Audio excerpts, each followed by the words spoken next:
I believe we are live. So, hello, everyone. It is Kenyon here. It is Basketball Rewind.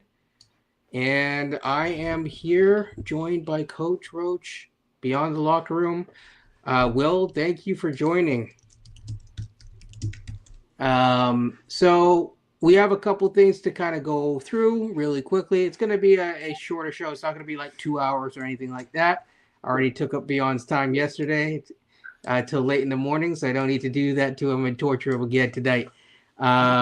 There will be a Harper video coming out later this week, so that's already been uploaded and everything. But yeah, so let's get started. Okay, Will, thank you for joining us. It says a lot of 0.5 offense. Yes, indeed, man. Yes, indeed. Um, quickly had a huge hand in both. He giveth and he taketh away is how I put it. When he's on a heater, great, but he can also get a little bit too shot happy. Is how I would classify it. So, your guys' thoughts before we get into the different topics. I mean, like I wasn't what's to say. One part was really a moment where there was a 2-on-1 with Scotty and Quickly, and it was like a broken play. And Scotty hit Quickly, who then who couldn't finish from the right side of the court. He had to go and move in the middle of the lane for that floater, and he missed the floater. I thought that was very revealing. It's like, like it was like his ability to finish around the hoop is really problematic at this point, because that play there, he should be able to go up and power up and even get and one perhaps. But he had to gather himself and then set himself for the floater, which rolled off the rim. I was like, wow. Yeah, I don't know. Like, I mean, we're gonna get the tanking discussion.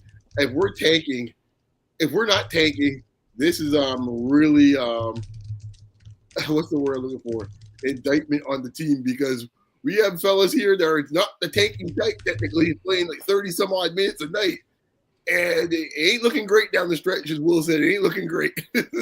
Wow. Chicago. Woo. I had to go back and watch that one. Oh, my gosh. I think quickly could have looked at the commissioner's name on that shot, and he bricked it by a mile. Yeah, the ends to these games have been pretty ugly, to say the least. That's just the way that I kind of classify it. Pretty ugly indeed, and it's one of those things where it's like, what is going on? You kind of have to ask yourself if okay, I'm not pro tank, but at the same time, I think we stink. Okay, and I think it's okay to say that. Some people have issues with it, some people don't, but I mean, they've been trying. I mean, Scotty's come back from different various injuries right away. Pirtle's been like relatively healthy when he can be. It's like they've had 1 foot in and 1 foot out doing the hokey pokey the entire season. So it's like at some point, like they at least tried to get the data that they wanted to, and it's not really working. I have more. I don't want to go on a huge rant just yet, but there's more. I mean, we have a situation whereby the floor of the different lineups is not being raised by anyone involved, and everyone is best when things are in perfect conditions. Which, if that is the case, that means that the team is not built for long-term playoff success currently, or you will need significant upgrades in terms of what people do, do in the lab in summer. So one way or another, major improvements are needed. I mean, the execution down the stretch, there's really no excuse for it. If anyone in the comments wants to try to help explain, feel free. But like, yeah. Well, this is the reason why the draft pick's so important. Because there's nobody on this squad currently that can get their own shot when there's 2 minutes left to go in a game. And everyone's playing the same offense, which is pretty much one up top and everyone's spread out for that person. And if you're trying to do it with this roster right now, you get situations like tonight in Chicago the other night, and Yeah. many others throughout the last 2 seasons. This is what you get, and I don't see it. No amount of work in the summer is going to save that, because the thing that I don't think people realize is that the window closes fast on like these big, huge gaps of development. When you're 24, 25, it's pretty much a wrap, guys. Like that. I think the thing is we've been spoiled a little bit because we've had some guys that have made some very big jumps.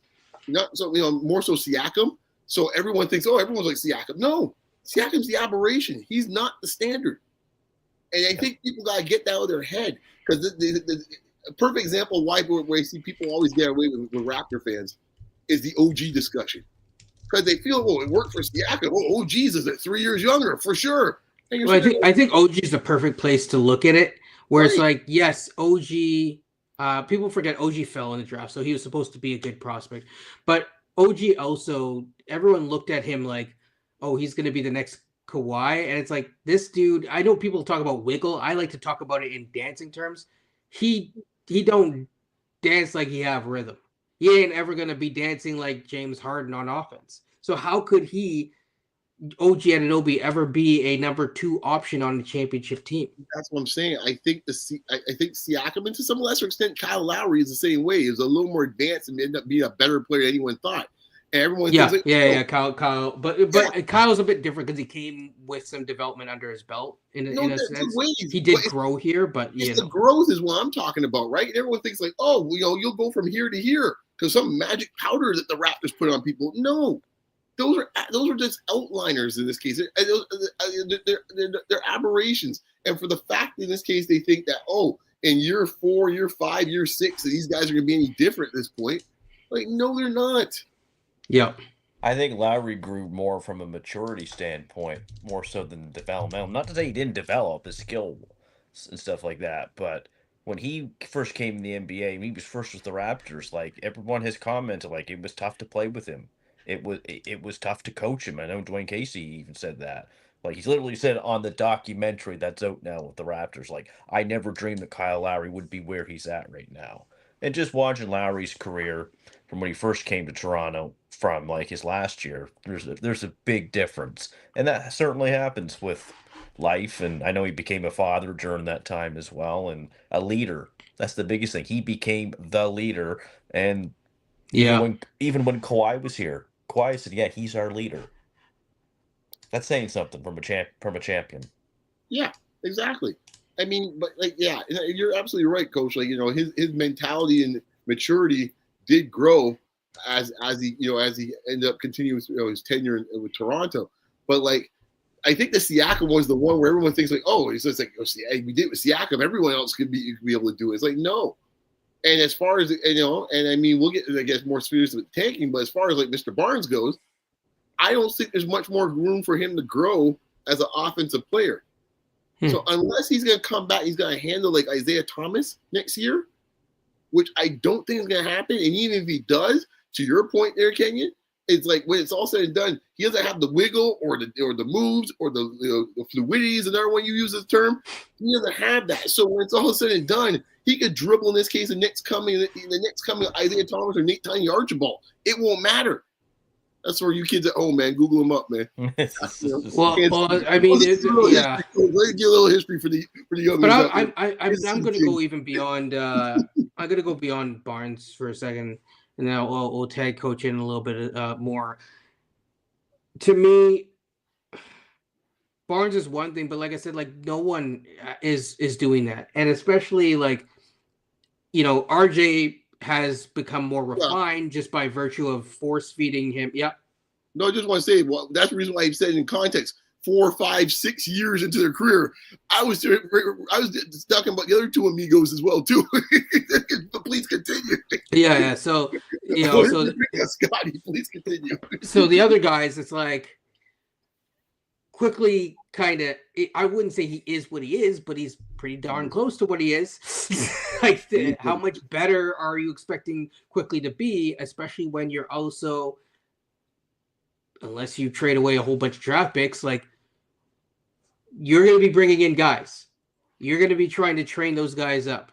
So already you're going to be putting these guys in positions. Like I heard, I think it was a different podcast, but I heard someone talk about essentially like they were talking about reducing roles. I think it was the Raptors Republic guys, and someone had asked them about reducing people's roles. It's like, well, how are you going to reduce people's roles? Like how are you going to reduce people's the whole point was like put everyone in a box. It's like you can't put everyone in a box. That's always an interesting conversation with the coaches and the players, but go on. Exactly. Well, that too. The coach is going to it as a coach, right? Because there's only one way to do it. That's minutes, right? So when it's all said and done, this is the point we were talking about at the beginning about one toe in, one toe out. If you're really serious about, listen, man, we want this pick. A night like tonight, Jacoby Walter was playing well. Should have gotten about 13 to 14 shots tonight. Oh man, that pissed me off because I mean it's like at the end of the day, first of all, Grady got hurt. Hope he's okay. But then of course it's like you look at the box score, it's like quickly has like 20 something shots or 19 That's shots. Ridiculous. Right? And then it's like the next like it's like what is going on? Because Jacoby Walter has 4 shots and he was actually like doing well early on. He ended up the night like 2 of 4. Like at least prime Westbrook or something like that. What the hell? Like it's 19 shots. He shouldn't be 8 of 19. And some of those shots were, I mean, I saw him and I was like, okay, I know where this is going. It's like okay, he scored like 10 points in a row. It's like, all right, you're the point guard. You're supposed to, you were brought in to facilitate a little bit more, right? You're not a heat check guy. That's not what you're here for. That's his instinct though. But that is exactly Kentucky guard mentality, which is fine if you're Shea, but he ain't Shea. Yeah, well, it's fine. Once again, going back to your original premise in this case here, when you have the right role for the player. Right, that too. Right? This is the problem with this team right now when it comes to the management and when it comes to actually developing a team. They're putting round pegs and putting square pegs in round holes. Right? We have a guy in this case here is not a point guard. Doesn't have an instinct of point guard, trying to cram him as a point guard. We have a player in this case here that they're trying to feature as a first option. He's not ready for a first option. His game is telling you he's not ready for a first option. We're trying to cram that down people's throats. We out here we got center out here. We got restrictions minutes here. They're trying to play him like he's some defensive stalwart. He is not that. But this is what we're trying to do. And then people want to tell me I'm supposed to be, I'm too hard on the team. It's like, no, I ain't Stevie Wonder, folks. I see what I see. Great musician. But I'm sorry, man. Like this, what are you people watching? Like seriously, man. Sometimes they frustrate me out my head. Sometimes, man. Like we're in an alternative universe, and somehow I must be missing it all along. It's like some Picasso's being like painted out there on the floor. I must be missing it. I just ain't deep enough to see it. Like, give me a break. Like, spare me, folks. Man, step up your game if you're gonna be a Hoots fan, man. Because I ain't really dealing with that nonsense anymore, man. I agree with that too. Yeah, I mean, one of the things, I mean, we talked about basketball discourse, but it's like there's this notion that like, and we will get to that in a number of ways, but just to quickly just touch on it briefly, it's like you're now in a situation where people are saying that you have to talk about the team in this way, with these words, in this manner, or else I don't like what you're saying, and I am going to say that you are a heretic. This is not a religion. Let me tell you something, man. Okay. Some of these folks in this case here, I can say a couple other words, but some of these folks in this case are saying these type of things. They have said stuff in this case here. I would blush if I had to say that to anybody I knew in this case. Some of the things they've said some nasty things about not only other people. And I have never said nothing like that. Like this dude is a trash, a bum, a thing. Should be out. This guy has no business on the thing, and it's like, I'm like, yeah, like I've never said anyone in this case here, is the bums in this case or anything like that. I've never suggested anything about anyone's family, nothing like that. Some of the things that these guys be saying, it's like. You all know you're recorded? Seriously, because you all can't realize you're recorded. Because if you said that in an office space, man, the HR would be pulling you down the street and say, "Hey, guys, come talk to us." Seriously, and like the worst thing I say is like, yeah, Buddy in this case here doesn't have a great offensive game, or someone can't play defense well. Oh, geez, oh my gosh, the world's coming to an end. Like seriously, man, stop pissing on me and tell me it's raining, folks, man. Yeah. Get together, man. Will asked a good question. I have no idea, dog. I have no idea. They might be. They might not be. I don't know. But in terms of the thing, the last play of the game before I get to the other thing, because Will, I did see your question about Ingram.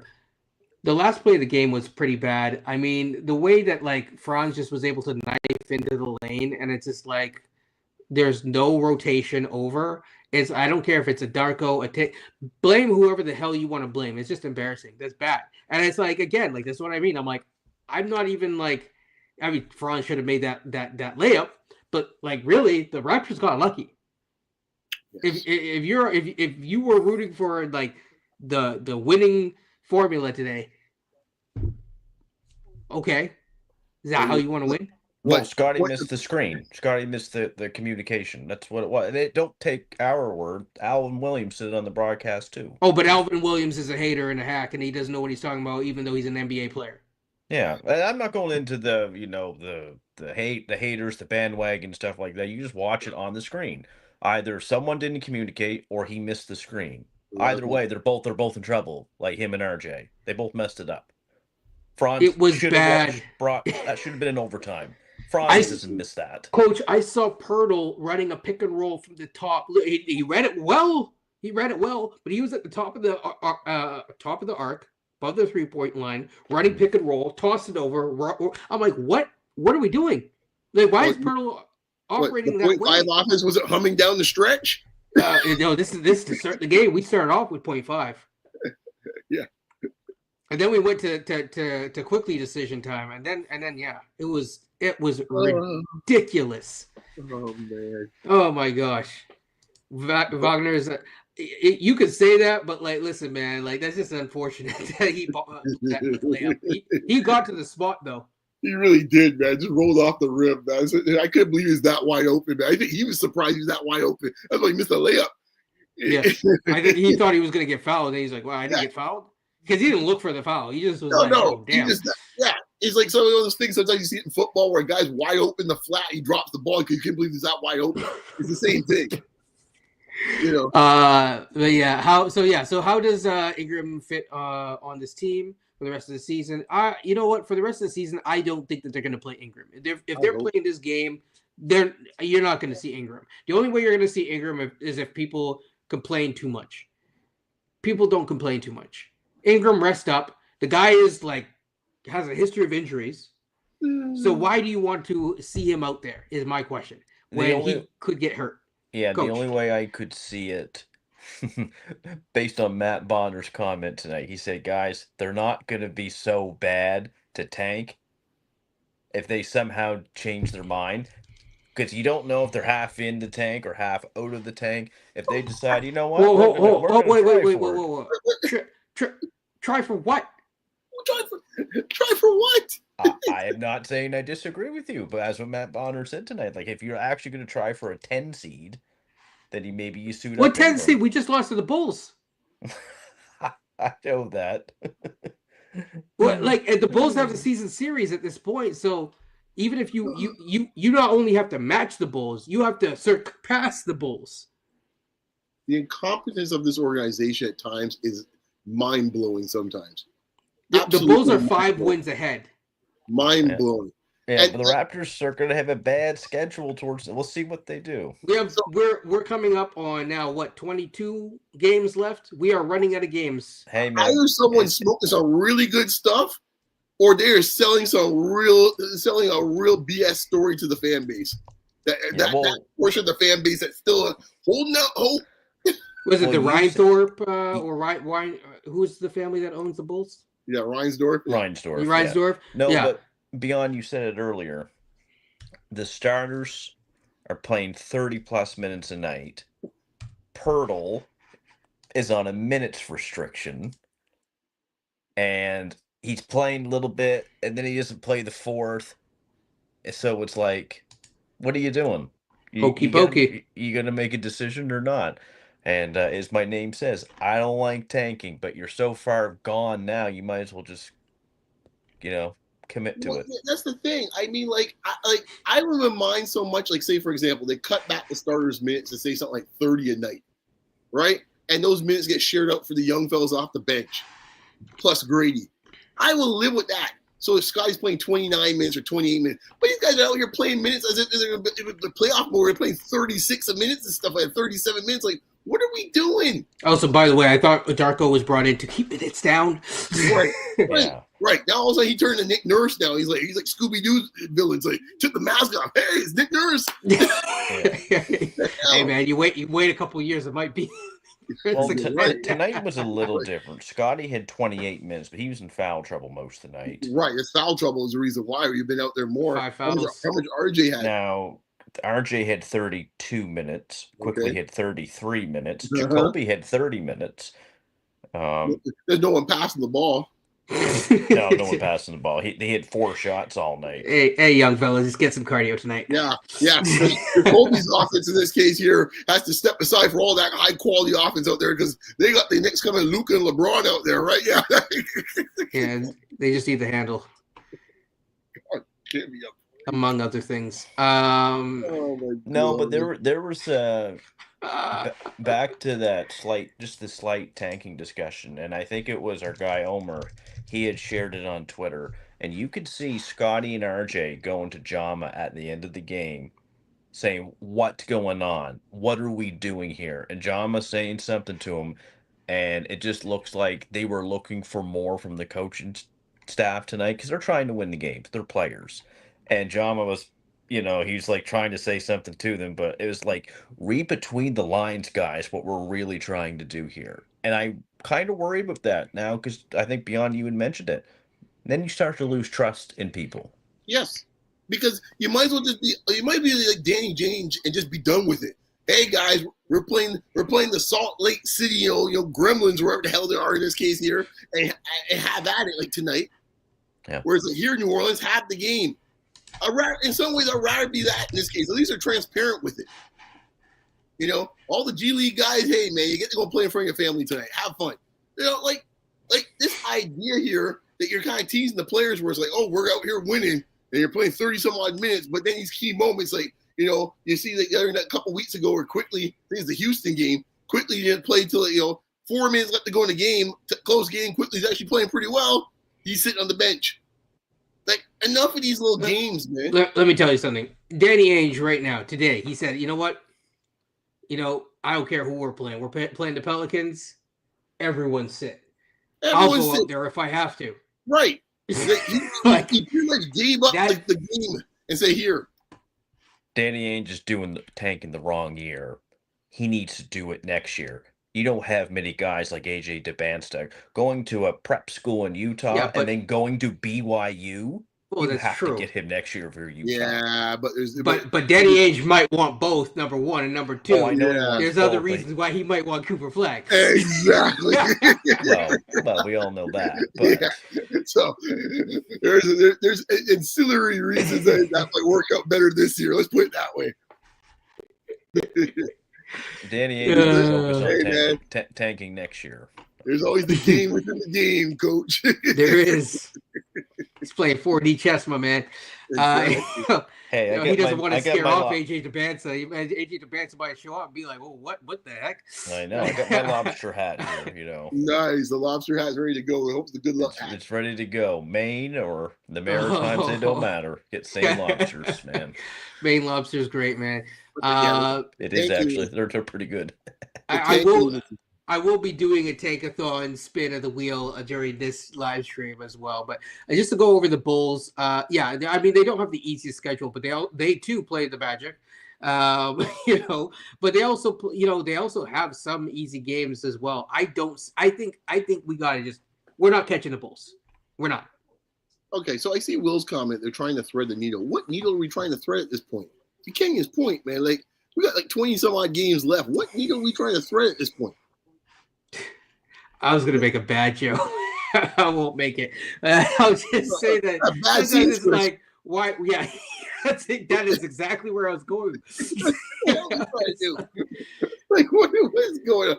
Only in this part. Like, man, put some Put some clothes that actually fit you on, man. Only in this market, this nonsense will be being The discussed. gut is hanging out. Only in this market, going over the jeans. The person's sucked in the gut like this, and it's just like, and they're trying to be like, "Oh, this is my summer bod." No, it ain't. You don't look good. Put some real clothes that fit you on. Get some stuff tailored, and you have the money for it too. Please, you're making me look. You're making us look bad. Think this for a second. Think this out for a second. Only in this crazy market where we have a discussion like this. You go down the street to Philadelphia. But it's Toronto. It's this is Bush League crap. We're going down the street to Philadelphia. Philadelphia has like a small country they're paying for that team. They decided earlier last week, said, you know what? Our NBA MVP, we're shutting them down. It's all good, guys. We're done. Yeah. We're done. And this is a team that's supposed to have title aspirations at the beginning of the season. They're saying, like, no, we're done. And these jokers out here talking about, oh, you know, I'm not sure, you know, we're going to try to maybe play for the 10th seed. Like, what are we doing here?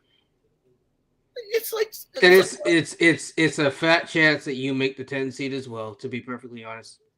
And like, I'm just saying, people, like, look at the records.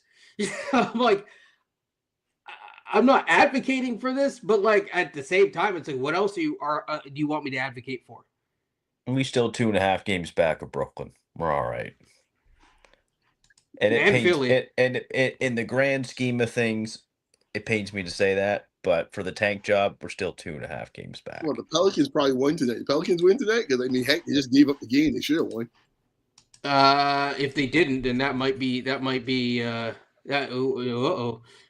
might have trouble, but like Pelicans beat the Jazz. Yeah, they should have won. Yeah, Utah. Yeah, so the Pelicans are within 2 games of us as well. That's right. Yeah, that's the. I work with Brooklyn. I'm going the other way. Exactly. Yeah.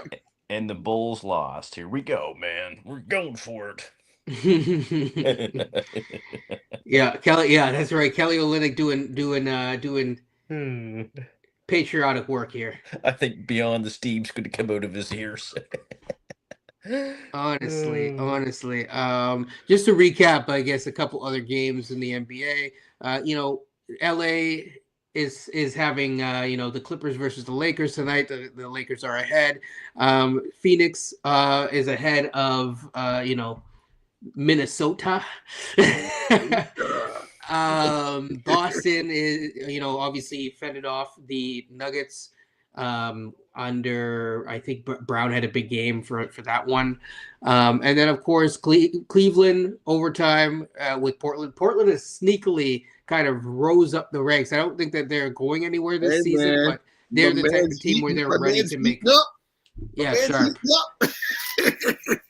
Sharp. We won, of course. We won, of course. The Knicks won.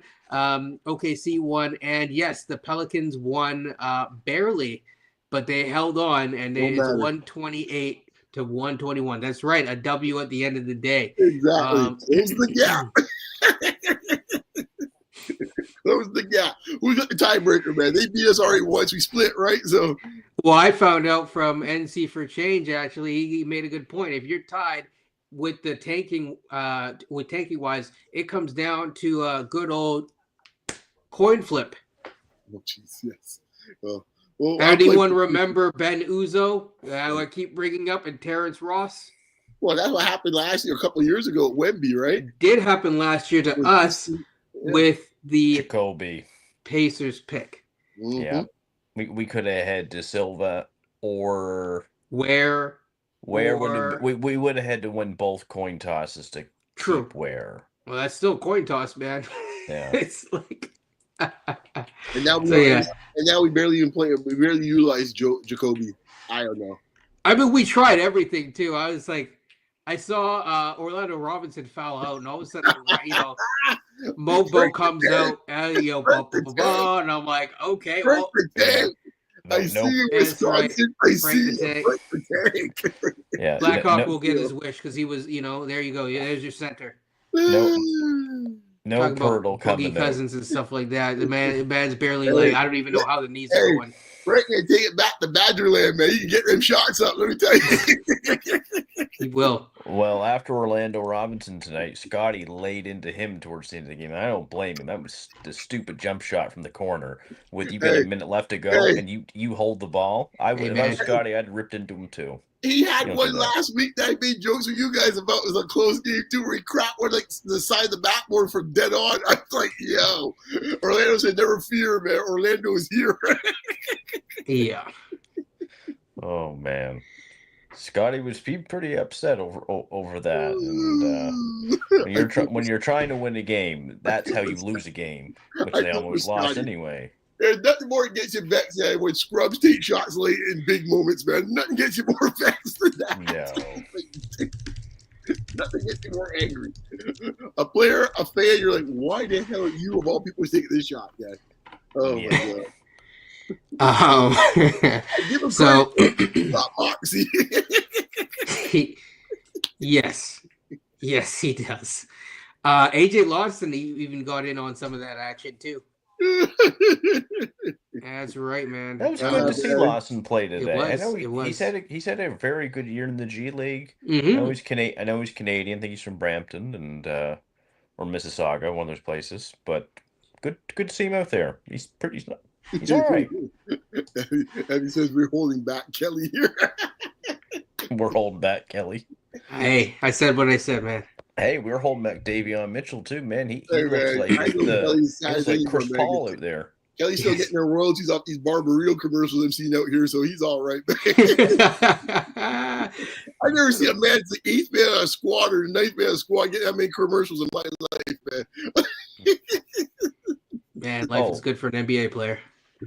Maybe it's a good time to bring up my tanking conversation. Oh yeah. Okay, go for it. Okay. So I've been getting some messages about some of my tweets on tanking. Like, well, how else would you do it? How were these peppered with kind language? For the most part, they were okay. Okay, that's good. That's positive. Here's my thing. I remember we were on Space with Nelly J as well. Shout out. I hated Tampa tank. And I say that because I was wanting to be more respectful of Fred and OG and Siakam's time with the Raptors, their primes. I hate the concept of it. That's just me as a coach.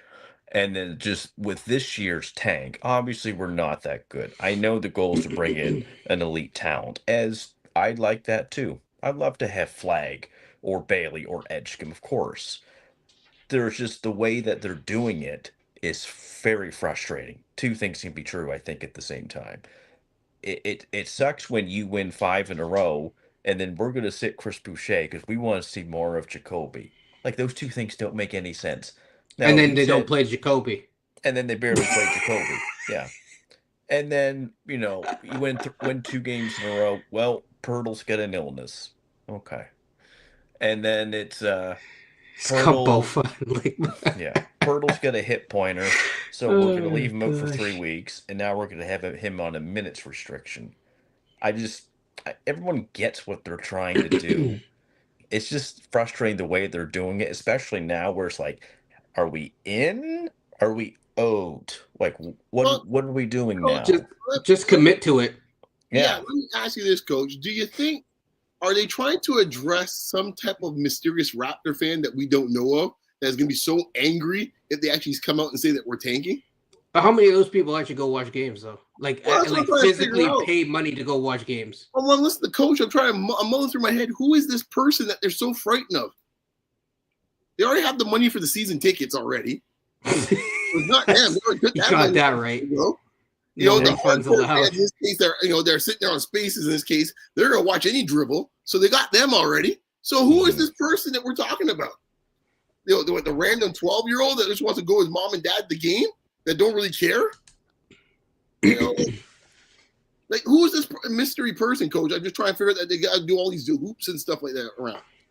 I agree. Because in what world is Pirtle going to sit against Chicago in the last 7 minutes and tonight for the last 7 minutes? We have minutes restriction. It's a hip pointer. He's had it. He's been healing for 4 weeks now. I mean, Like, he was just talking don't. about skiing and stuff like that, so he's in the right mindset. I'm just like, just don't insult our intelligence, please. That's what my biggest thing. Just be more honest about it, and don't have one foot in and one foot out. So That's my biggest thing. This comment here might actually be getting to part of the root cause, but I Yeah, got I bad think so. news. I think so. I can see the point. Uh okay. You get paid the big bucks as a GM. Part of it is to explain the tough messages to players. The expectation should be at some point, listen, man, them's the breaks. You had 2/3 of a season already. It ain't looking good, man. Sorry, Bucko. well, okay. To Effie's point, this is interesting because I really wonder a little bit. Like, I don't know how Scotty Barnes has accrued this much power in this organization for, quite honestly, someone that's done very little in the Raptors' tenure, if you think of it that way.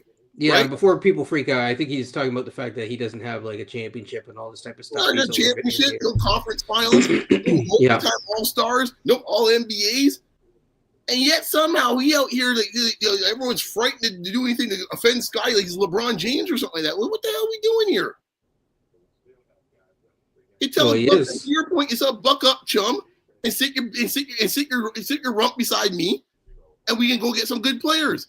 That's what they do in New Orleans with Zion for half the games. We have a good food scene too, so you can go get some good food as well. In the meantime, they're pretty damn good players too. Lauri Markkanen sitting down there eating. Lauri Markkanen must have had vacation for half the season. I've barely seen him this season. Well, and here's the other thing. Here's the other thing. The second part is the key. You already paid the dude. That's why you pay the guy ahead of time. And they paid all these dudes pretty hefty. Quickly's getting good money. And by the way, those guys too are also one-time All-Stars as well too. So just to show you in this case here, they also have the same type of credentials as him. Who? Lauri Markkanen. Zion Williamson. Gotcha. And no one in the New Orleans front office or the Utah front office is sitting there shivering. Oh, shiver me timbers! We can't do anything here to get on Scotty's bad side. Like, what the hell? Yeah. Who's he, Giannis? Like, what are we doing here? Seriously, it's ridiculous, man. I could plead the fifth today. You can plead the fifth, the fourth, the eighth, whatever. It's ridiculous. You're tiptoeing on glass here. Oh, we don't want to offend Scotty. Who cares? Oh, Scotty put a bloody ball in the basket in the fourth quarter. Try that in this case here, man. By the way, Zion's a two-time All-Star. I just want to point that out. Who? Zion. Sorry, Big Z. My apologies. Man, we took one away from you. I mean, he barely plays, man. He did a lot of work. He does barely. You know what's crazy? He barely plays, and I think who was it? I think it was RJ. RJ actually surpassed him.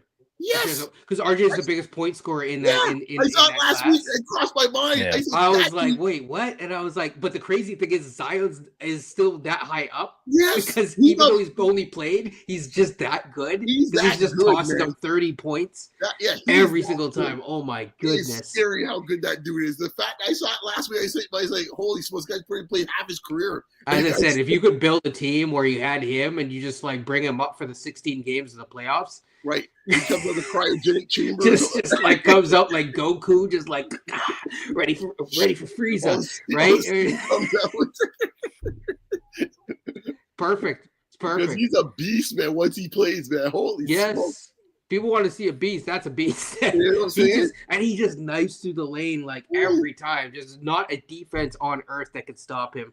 Unbelievable, man. Man's played 5 seasons, already had 2 All-Stars, probably an All-NBA appearance, and still it took RJ. No All-NBA. He hasn't played enough games for All-NBA. Yeah, it's true, yeah. Well, I don't know. The previous iteration, he might have. Yeah, he was close. He was close at one, but they were like, no.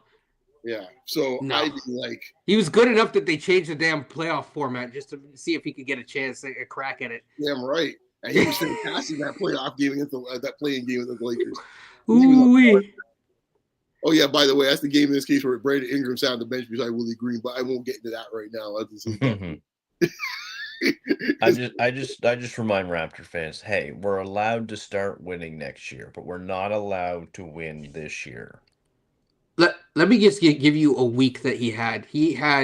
It's just a week randomly. Okay. 33 points, 8 rebounds on 70% shooting from the field. Holy smokes, that's The video game numbers now. What the hell's going that's on? that's not that dude. That's not normal, man. Oh, Holy smokes! I look, my man Kelly's on Oh TV right man! now, man, selling me that Mexican food. All right, steak burrito, one of my favorites. Oh my goodness! Get your money, Sorry. please. Anyways, enough. Coach, Back to the Raptors. Back to Coach, the I don't cause know at what. hand. I mean, I get your point, Coach. You don't like the way they're doing it. I'm as before. I am struggling to figure out who they're trying to appease. And to Effie's point, maybe it is the team. But I think these guys have been in the league long enough to figure out what's going on. But Pirtle's on board. You're damn right. That is the one player that's on board. He's just like, yeah, man, we ain't trying to win. Yeah. What do we think this is? Yeah. I don't know. But they paid, but dude, they paid everyone, and they got rid of the people that would have wanted payment, except for Boucher, of course. So I really hope Boucher in the league next year. He don't deserve this from this we're staff. gonna do this again to Boucher next year. We're gonna play Boucher's got some decisions to make, right? Because Boucher is like on one side, Boucher actually should want to play for a team that actually is trying to win, right? Obviously. Yes. But then Boucher also knows from a financial standpoint, the best financial market and he legacy is the one he's in right now, because he ain't getting no national platform for a podcast if he's playing out in like Sacramento. No. Right? He ain't getting that type of love. So he's got balance to both in this case. So like, I don't think it's as easy a decision as it looks like. Oh my gosh. Yeah, I feel bad for him. Because he should have been out there tonight. He should have been out there against Chicago. I'm just saying in a real basketball sense, not this tanking nonsense. In a real competition game where one team is trying to win and the other team is trying to win, he should be out there. It's like Boucher's trying to do the Magic Johnson. It's like, I ain't gonna be here no more. I don't blame him. Coach has still got the coach instinct in him, man. Like, he does. Man. He really does. Folks, he really was a coach. You can tell if he's not an act. Coach, trust me, man. If it's like that, there's an innate thing in coach where he's just like, every time we talk, it's like, man. If we had Boucher, we would have won the game with Boucher, man. Yeah, we would. Like, I'm like, coach, I hear you. He's right. If Boucher, he is right. He is. But how sad is that? How sad is that if you're like, well, man, if we really just played Pirtle, that really would have won us the game against the Chicago Bulls. Isn't that great? Well, someone right? This is the part here. Effie said, if the players are good enough, then why are we even here? Exactly, because to your point and to Effie's point, Bingo. That's the problem. Because if we have to rely on Boucher and Pirtle to save us, then we in trouble. And that's why it's like, what are you bringing Brandon Ingram back for? To do what? To make the 11th seed? I mean, like, well, Brandon Ingram's that real winning player too. You know, okay? You know, I mean, come on now. He's done all right. He's you know, sort of kind of made his team into a play-in team. Well, he got the playoffs one time. He put up strong numbers against Phoenix. That's the one time. Yeah, one time. He did all right against the Dortcher chamber. He had the Dortcher chamber, right? That was the one where he's on fire in the first half of the series against Phoenix when Phoenix went to the finals that year. Yeah, but he also played against OKC too. Oh, the following year, yes. Mm-hmm. Yeah, that's true. Wasn't a fun time, but 2 years out, but he still got his shot though. Yeah, 2 years out, 9 is not too bad. So yeah. This is something. So yeah, so to go back to your thing, Will. He does have flaws. Now, I don't get me wrong. I'm going to say right off the jump, right off rip, Ingram makes you better. He's a good player. He's a good offensive player, but like he doesn't solve the defensive issues. And then just in terms of the overall thing, it's like you have Ingram, Scotty. I'm not going to take RJ because RJ is threes and layups. So Ingram, Scotty, and IQ with his floaters, who all like the mid-range game.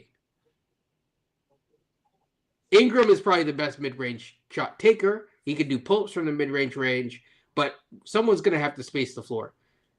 Does not currently look like Scotty's going to be on that trajectory to do so, to space the floor with self-generated threes. Ingram is good as a catch-and-shoot player, but he's not good as a pull-up threat from deep. Just talking about from beyond the arc. So where does that leave you? He's trying to say the Pascal problem again. In some ways, maybe. Honestly, offensively, the most important player arguably on this team, besides the number one pick, depending where the ping pong ball goes. No, it's not Ingram at all. It's Grady. Yeah. Because if Grady comes along. Right. He's the one guy that if you talk about your pull-up threes, if he starts being able to do that, he's already got the mid-range game pretty damn well because you forgot about him, I think, on your list. He's probably better than all of them in the mid-range, actually, because he's pretty but he is shot. Well, he does like going in the mid-range, but he was here to be a shooter. So No. But I'm just saying his effectiveness in there, he's probably better than all of them when it comes to effectiveness. I mean, he hit a shot tonight.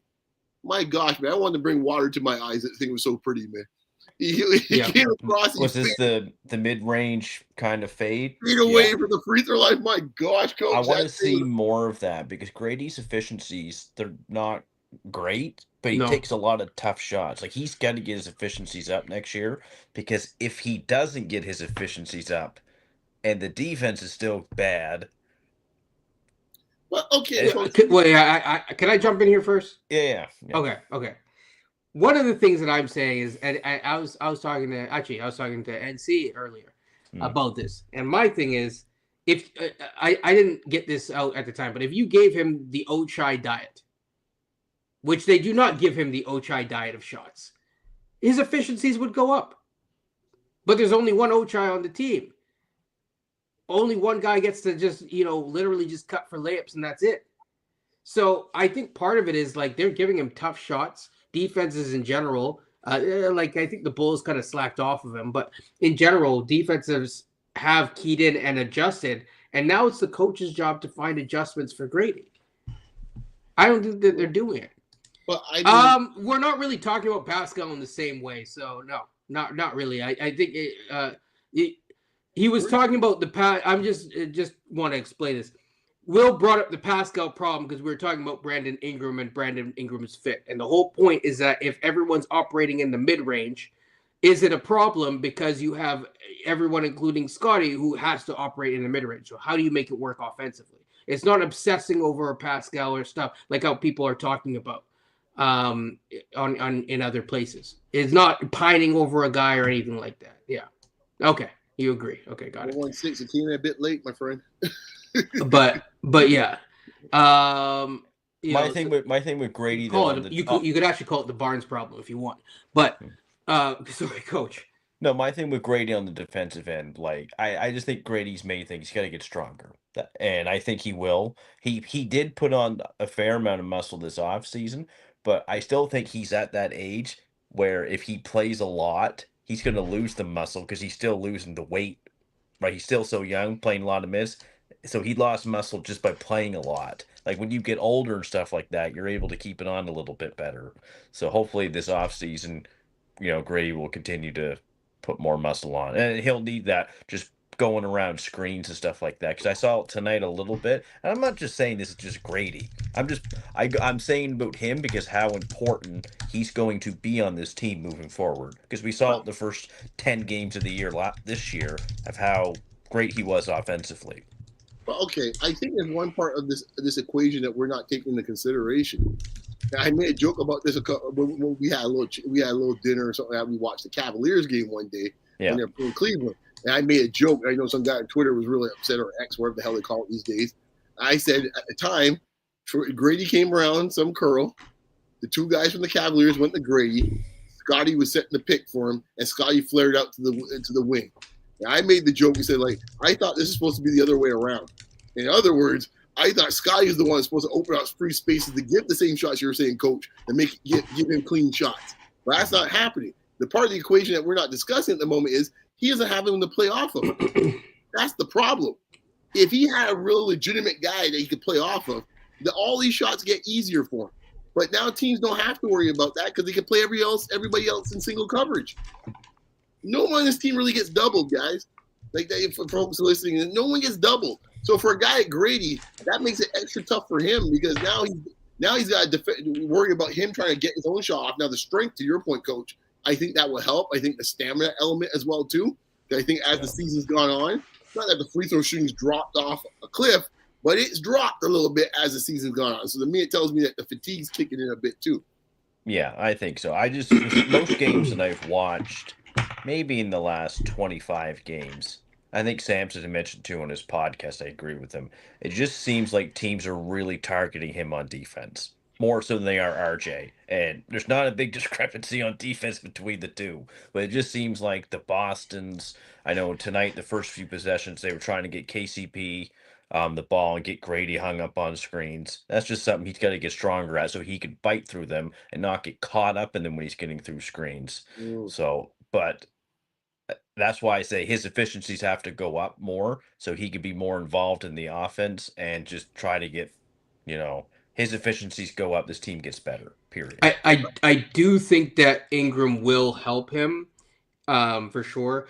I see this. This is actually a good question, but I do think that Ingram will help Grady a lot because he will be able to now grab gravity away from Grady because of his scoring prowess. So I think that in terms of like Ingram will help people because it will make it better because it'll make Grady better in terms of giving him easier shots because he will be less clued in on or keyed in on.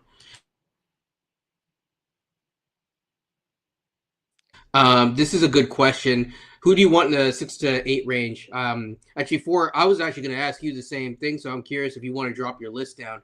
I don't know if you've been watching too closely. I know you know about Ace. You have certain guys, but I don't know if you have anyone in particular. Beyond, you can give your thoughts in the 6 through 8 range.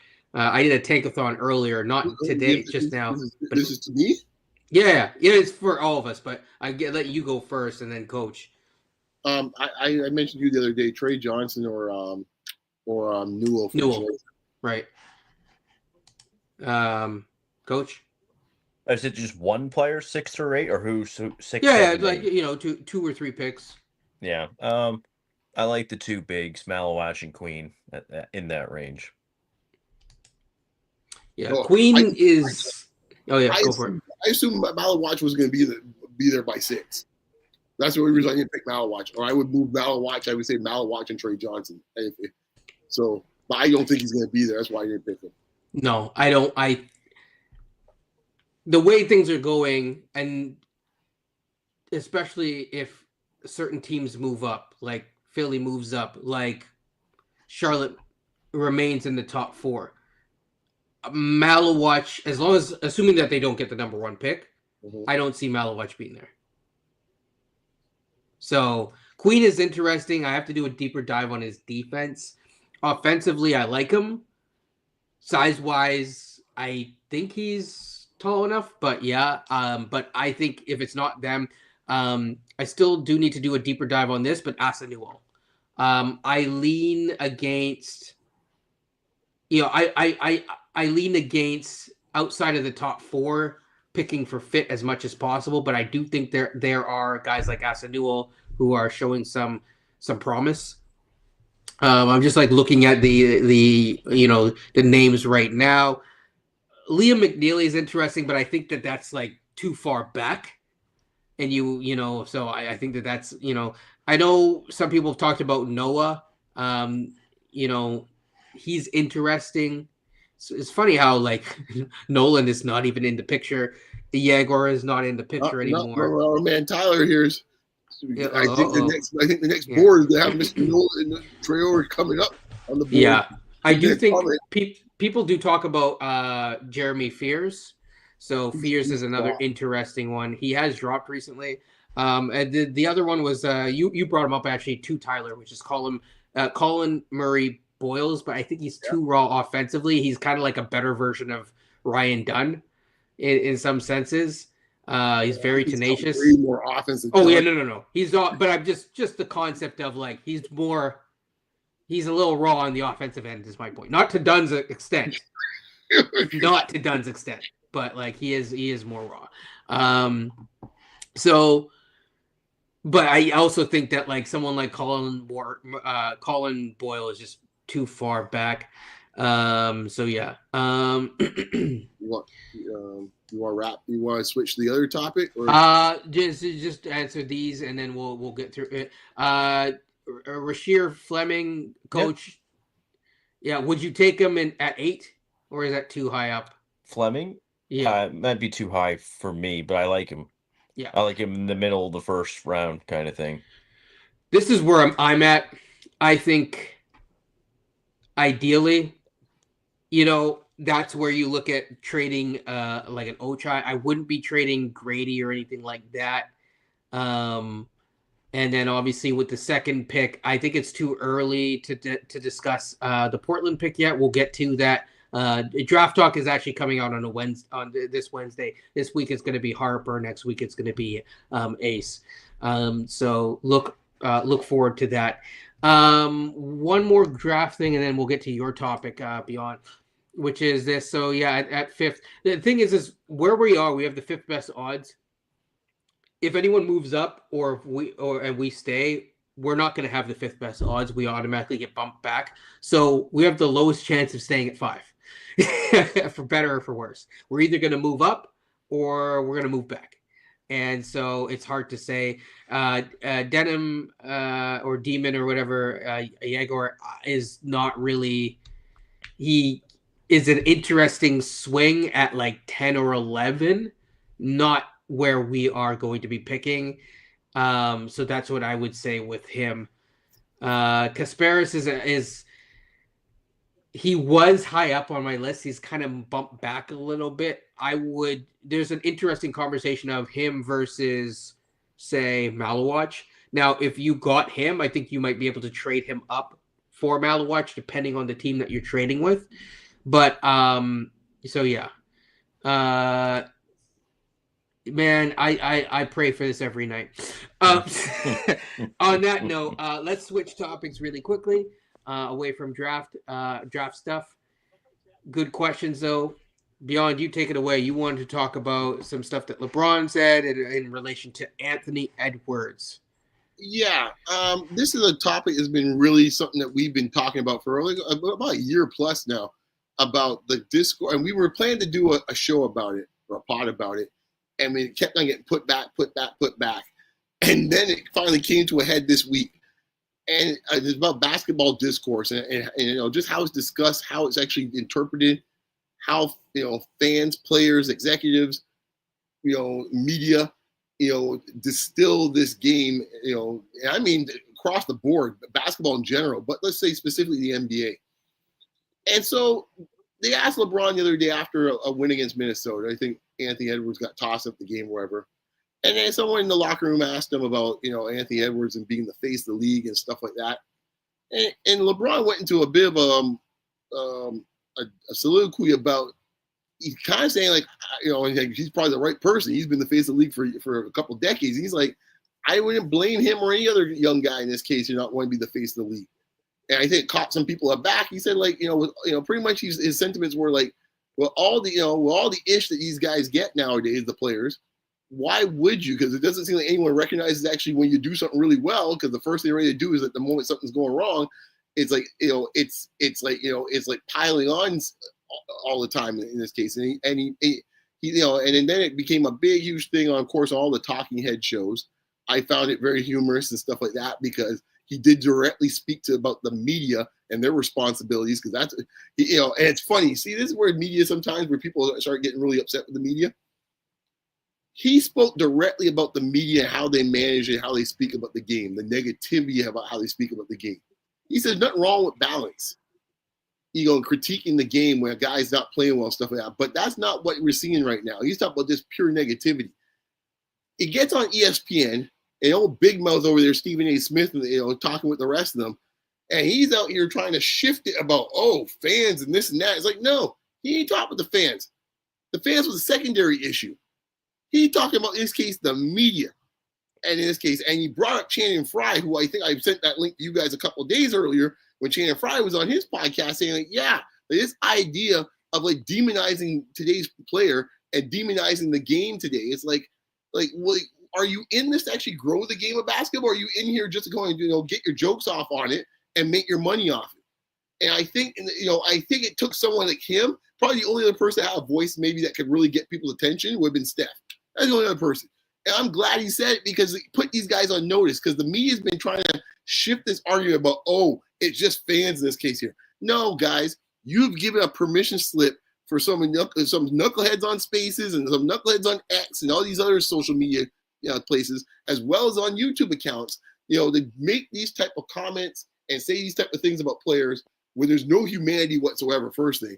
And it's become now a reward system that you can make money off of it. And I think someone had to actually put the foot down and say, dude, no. The other thing I would say is he then followed up with a couple Twitter posts, which I retweeted. You can check my profile. And he went in a further deeper. He says, like, my issue is not about critiquing the player.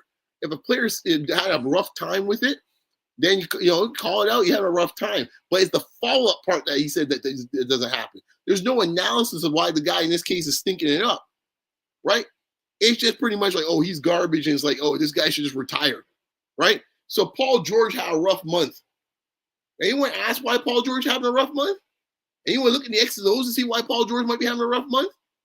I didn't see anybody in none of these shows and stuff like that go on there and say, okay, let's see how Philadelphia's been using Paul George versus how Los Angeles was using Paul George. None of that analysis.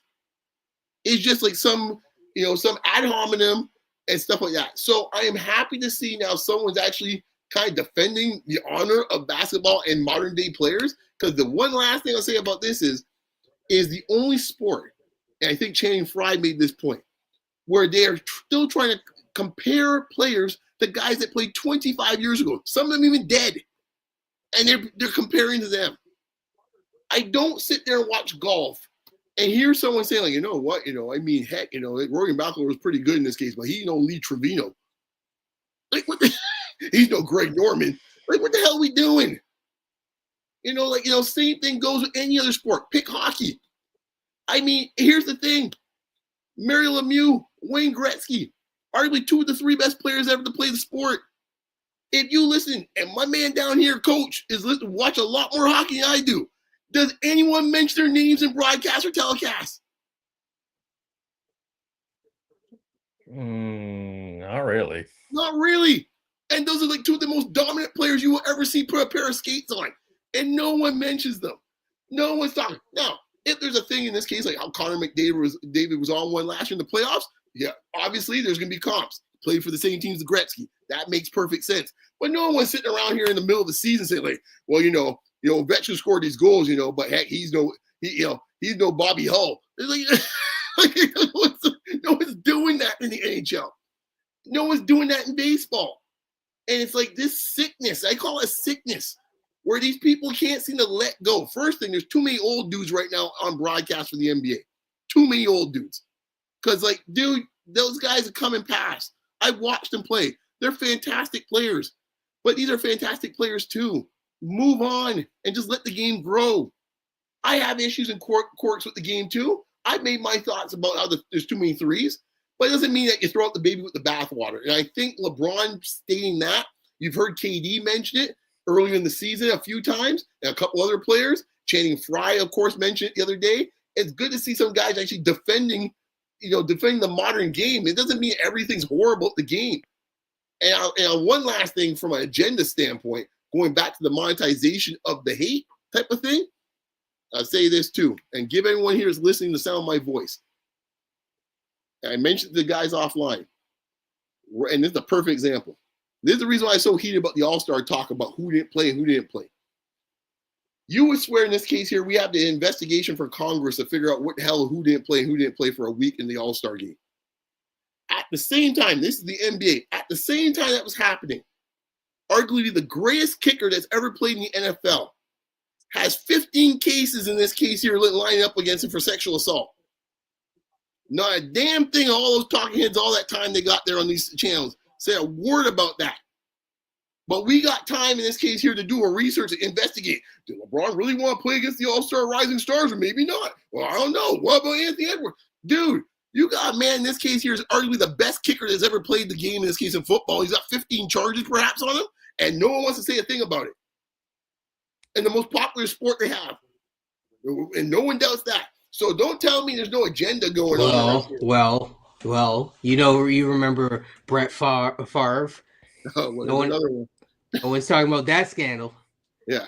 The Hey, man stealing because public money. trust me now. Allegedly, I should say. If you had to take the equivalent level of player that Justin Tucker is right now, and you had this or Deshaun Watson and flip and put it as an NBA equivalent, there will be wall to wall coverage every day about it. I guarantee you it. Guarantee you it. So I'm just sitting here going, thank God someone finally said something about and put these guys in check. And once again, I'll say it again. I can't wait for the broadcast next year when we got some grown-ups in here called Amazon and NBC. Can't happen fast enough. Keep all the clowns on one channel. That's my rant. Got me hot here today, Kenya, man. Jeez. Trying to have a relaxing Sunday evening, man. Yeah. I think No, people weren't. we need beyond rants. Yeah, I think people weren't into it originally, and now I think people are coming around. Yeah, I'm glad you mentioned that. I was a guy on the island by myself, like Survivor. It's like, hey, oh my God. I was with you. I was right, with you and I. It's like inside the NBA. How can you not love that? It's like, no, dude, you don't see what's going on in these streets. And now, to your point, the winds are changing. Yes. I mean it's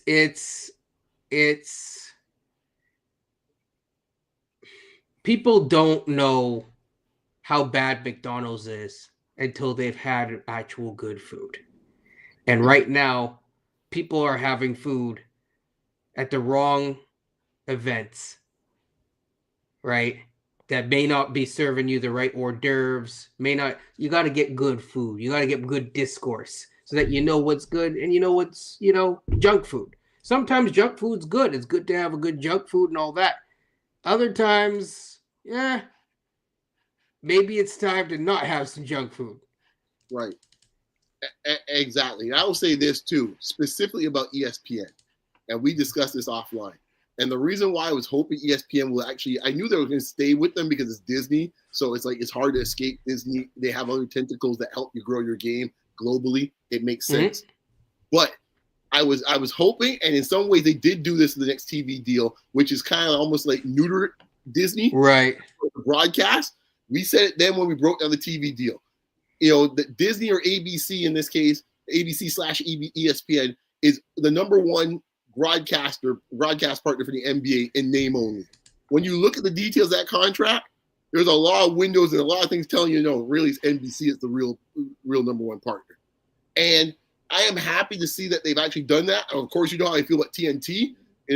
Goodbye, good riddance. It's been fun, folks. The parting gifts are to the side. I had enough of those dudes. So, I mean, I couldn't get rid of them because, I told you guys this a couple of months ago. Last year when Bartley said, oh, man, I'm going to retire and this and that. I said, don't mind Charles Bartley. I've been around this block long enough with this dude. Trust me, he ain't going anywhere, okay? Because when it's all said and done, as much as he's bashing these guys or forgetting players' names, he wants this to stay relevant because he can get his next 10 Subway commercial, right? And Shaq got his 40th endorsement with something else, selling some other printer. Right, like that's what keeps them relevant. I saw this for the Epson printer. Yeah, exactly. That's what keeps them relevant.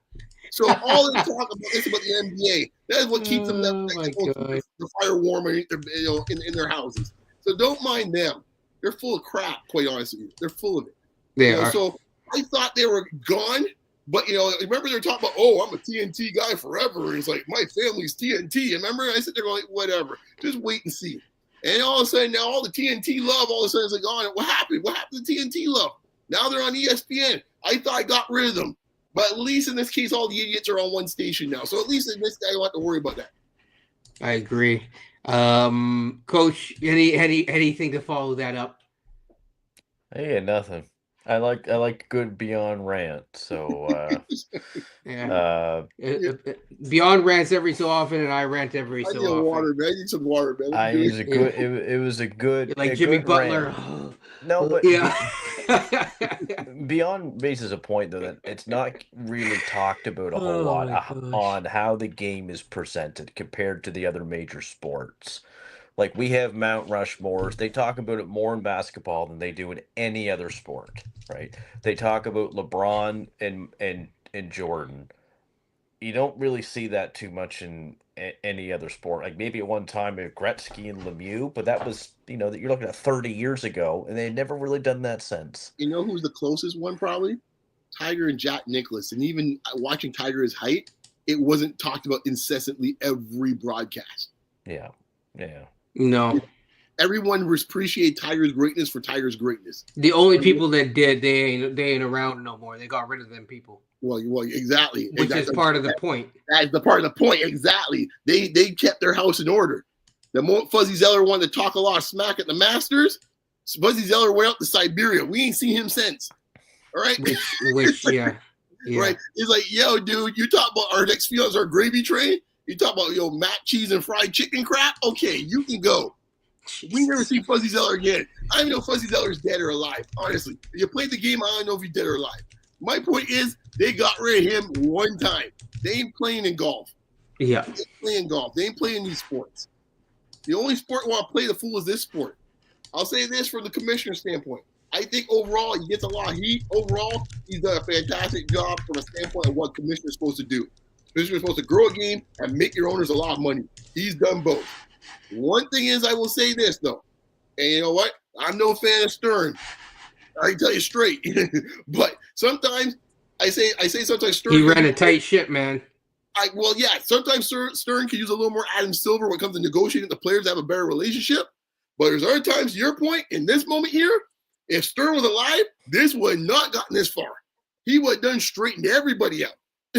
One time, we had a little prep conference at the All-Star game or at the beginning of the season, next season, like, look, we got to sort this out one way or the other. And you could do this the easy way with me, or we could do this the hard way. And all of a sudden, in this case here, you would see TNT start getting the game of the week. In this case, be like Sacramento versus like Charlotte. you want that? Okay, we can play Agreed. This. Agreed.